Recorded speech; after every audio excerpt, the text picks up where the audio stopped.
नमस्कार, knockingnewz.com में आपका स्वागत है। कोरोना से लड़ने के लिए एक नई दवा अमेरिका के FDA ने अप्रूव की है। इसी दवा को यूके ने भी अप्रूव कर दिया और इसी दवा को WHO ने भी अप्रूव कर दिया है। और ये जो दवा है, ये दवा इतनी खतरनाक बताई गई है कि इस दवा के कारण लोगों की जीन्स में परिवर्तन हो जाता है, उनकी जेनेटिक चेंजेस आ जाते हैं और उनके जेनेटिक मटेरियल में परमानेंट चेंजेस आ जाते हैं, स्थायी बदलाव आ जाते हैं।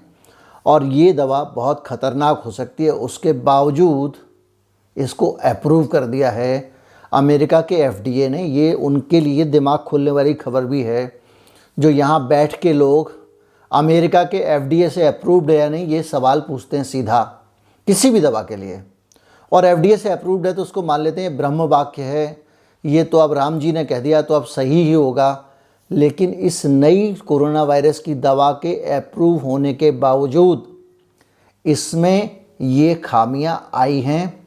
और सिर्फ यही खामियां नहीं आई हैं, ये गर्भवती स्त्रियों के गर्भ में भी कुछ इस तरह के परिवर्तन कर सकती है, भ्रूण के विकास में समस्या आ सकती है। ये इतनी खतरनाक दवा है। मैं आपको बताऊंगा दवा क्या है, इस पे आपत्ति क्या है, भारत में इसकी स्थिति क्या है, किसने इस पे ऐतराज़ किया है, और भी कई बातें करेंगे। कहीं मत जाइए, चैनल को सब्सक्राइब कर लीजिए।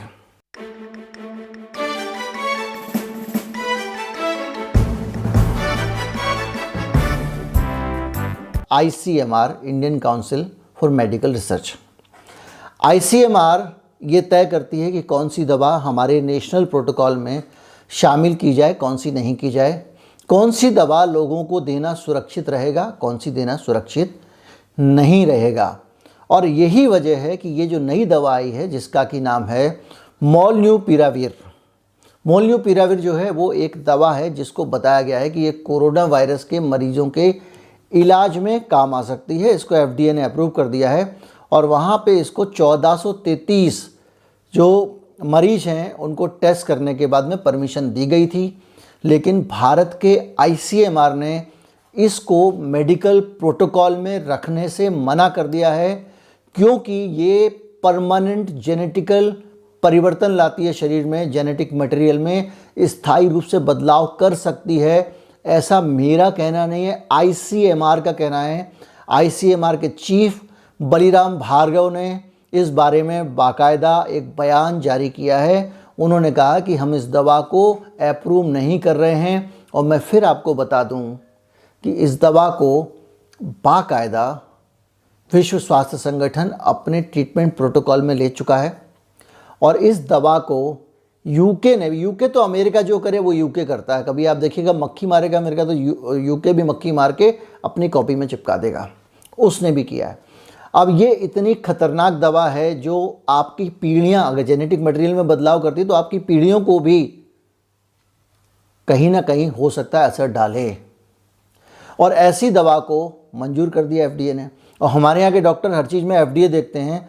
और आप ये देख लीजिए कि हमारे यहाँ पे नेशनल ट्रीटमेंट में इसको शामिल नहीं किया गया है, साफ मना कर दिया है। अब इसके पीछे की कहानी क्या है तो अपन को नहीं पता, लेकिन इतना पक्का है कि भारत सरकार ने अपने ट्रीटमेंट में शामिल नहीं किया है। और इसमें यह भी कहा है कि पुरुष और महिलाएं अगर दोनों ही अगर इस दवा को लेते हैं तो 3 महीने तक वो गर्भ निरोधक गतिविधियां अपनी बनाए रखें, 3 महीने तक कंसीव ना करें। और इसको लेकर लगातार ICMR का पैनल डिस्कस कर रहा है। वो कह रहा है इसमें बहुत सारे कंसर्न है, जो वहाँ ट्रायल हुआ है वो उस तरह से उतना अच्छा ट्रायल नहीं हुआ है अमेरिका में। और वो ये कह रहे हैं कि स्तनपान के समय भी इस दवा को इस्तेमाल करना बच्चों के लिए खतरनाक हो सकता है। सॉफ्ट टिश्यू इंजरी की बात भी कही गई है और प्रजनन से जुड़े हुए कई विषय भी शामिल हैं। इस संभावना पर भी चर्चा की जा रही है कि क्या दवा को नेशनल ट्रीटमेंट गाइडलाइंस में शामिल किया जाए। भैया, अगर आप इस दवा को नेशनल ट्रीटमेंट प्रोटोकॉल में शामिल करने पर विचार कर रहे हैं तो आप किस आधार पर कर रहे हैं, जब खुद ही कह रहे हैं इस दवा बहुत खतरनाक है, इसके बहुत सारे कंसर्न हैं। अब आपको इस पूरी खबर की सबसे चौंकाने वाला बिंदु बताता हूं। भारत का जो drug controller general of India है जो भारत में दवाओं को, नई दवाओं को मंजूरी देता है कि वो दवा इस्तेमाल होंगी या नहीं होंगी, उसने इस दवा को मंजूरी दे दी है। सिप्ला, सन फार्मा और डॉक्टर रेड्डीज लेबोरेटरी को कह दिया है कि आप इस दवा को बना के बेच सकते हो। ये किसने कह दिया?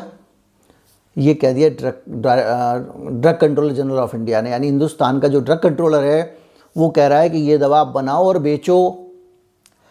और आईसीएमआर कह रहा है कि इसके साथ बहुत सारे कंसर्न हैं। बलिराम भार्गव कह रहे हैं बहुत सारे इश्यूज़ हैं, जेनेटिक इश्यूज़ हैं, गर्भावस्था से जुड़ी हुई चीज़ें हैं, बच्चों के स्वास्थ्य से जुड़ी हुई चीज़ें हैं, इसलिए अभी हमारा पैनल इस पर डिस्कशन कर रहा है, इसको मंजूरी नहीं देंगे। तो दोनों मंजूरी में अंतर क्या हुआ?